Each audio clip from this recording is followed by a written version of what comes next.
첫 번째 주제는 영국 정부의 파라마운트 워너 합병 개입 가능성입니다.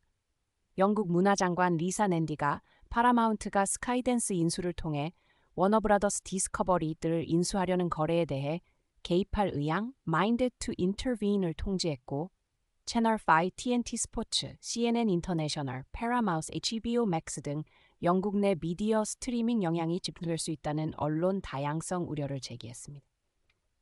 낸디가 개입하면 오프컴은 미디어 다원성, 경쟁 당국은 경쟁 문제를 각각 심사하고 필요하면 스트리밍을 공익심사 대상으로 포함시키는 부차적 법안도 추진할 수 있으며 기업들은 7월 6일까지 회신해야 하고 초기 조사 40일, 추가 조사 최대 24주가 이어질 수 있어 거래 마감, 회사 예상으론 3분기 말에 지연 리스크가 큽니다.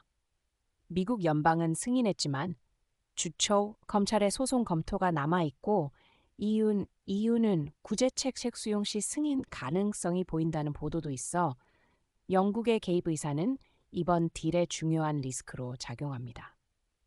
두 번째 주제는 대규모 자동차 리콜 소식입니다.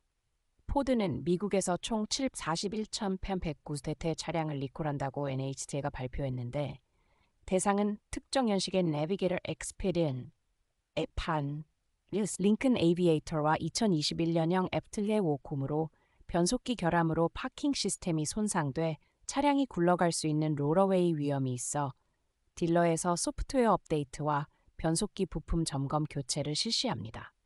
같은 발표에서 브롱코 3646대는 팬더 플레어 고정 불량으로 분리 위험이 있어 무상 점검 수리 대상이며 현대는 약 96,310대의 2025-2026년형 투싼을 릭판 소프트웨어 오류로 리콜한다고 밝혀 주행 중 화면 재부팅으로 속도, 경고 정보가 사라질 가능성이 있어 딜러 무상 업데이트 또는 OTA 보완과 이미 지급한 수리비 환급 조치가 진행될 예정입니다.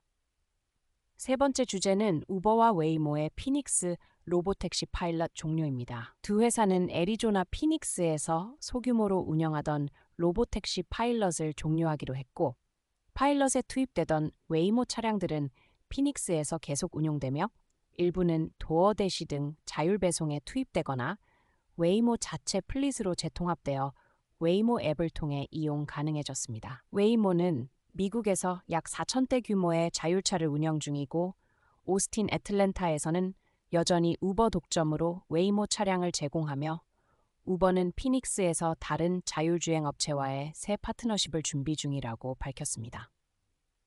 이번 결정은 우버의 플랫폼 지배력 유지 문제와 자율주행 상용화 전략에 대한 논쟁을 불러일으키고 있고 참고로 웨이모는 최근 소프트웨어 문제로 약 3,900대 규모의 자발적 리콜을 한 바 있습니다.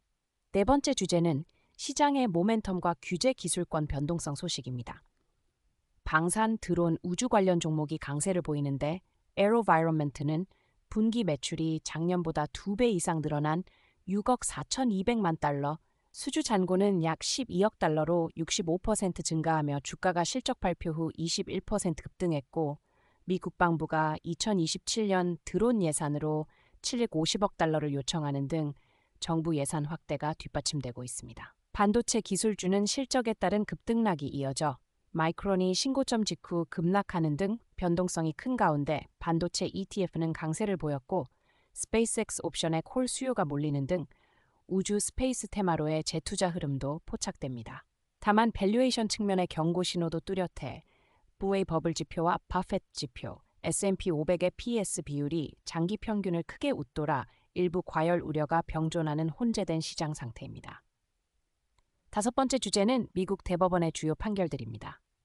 선거자금 규제에 관해 대법원은 정당이 후보와 공조해 지출하는 비용에 대한 오랜 제한을 위헌으로 판단해 폐지했는데 브렛 캐버노 대법관이 다수 의견을 써 정당의 표현의 자유 침해라고 본 결론으로 그 결과 정당들이 후보와 더 밀접하게 공조해 무제한 지출할 가능성이 커지고 민주당은 억만장자 특수이익의 영향력 확대를 경고했습니다. 출생시민권 사안에서는 대법원이 트럼프 행정부의 행정명령으로 출생시민권을 제한하려는 시도를 기각해 14차 수정헌법의 시민권 조항과 역사적 판례를 근거로 미국에서 태어난 대부분의 아동이 시민권을 자동으로 가진다고 확정했고 존 로버츠 대법원장이 다수 의견을 냈으며 반대 의견은 강하게 제기되었습니다. 이로써 행정명령을 통한 출생 시민권 제한 시도는 좌절되었고 트럼프 측은 의회 입법을 촉구하는 상황입니다.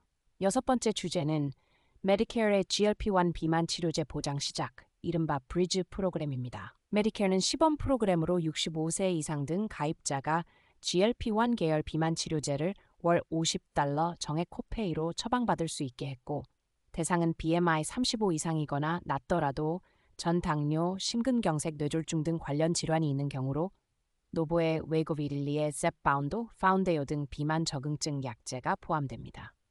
전체 메디케어 가입자 약 6,900만 명 중 제약사 추정으로는 약 1,500만 2천만 명이 자격을 갖출 수 있고, 환자 부담은 월 $50이나 이 비용은 파트 T 공제액이나 연간 본인 부담 상한에 포함되지 않으며 처방 시 휴마나가 사전 승인 심사를 담당하고 있습니다. 단기적으로는 대량 수요로 인한 의료 약국 행정 부담과 처리 지연 우려가 있고, 프로그램은 2027년 말 종료 예정이라 이후 보장 연속성 문제와 장기 치료 중단에 따른 재증가 위험이 남아있어 영구 보장을 위해선 별도 입법이 필요합니다.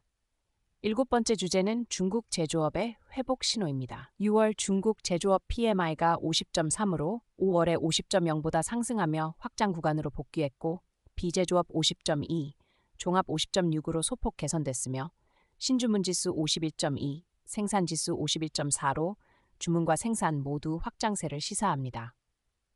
회복의 핵심 동력은 AI 붐에 따른 고기술 수출 호조와 재생에너지 전기차 관련 설비 투자, 그리고 미중 정상회담과 7월 관세 만료를 앞둔 수입 선당 겨짐 등 수출 측면의 수요로 요약되지만, 내수는 소매 판매 감소와 부동산 침체로 여전히 취약해 K자형 회복이 심화되고 있습니다. 정책 방향은 대규모 통화 완화보다는 제한적 재정 차입 확대 쪽으로 보이며, 전반적으로 제조업은 수출 첨단 투자에 힘입어 부분적 회복을 보이나 내수 약화와 무역 정책 불확실성이 남아있는 상태입니다.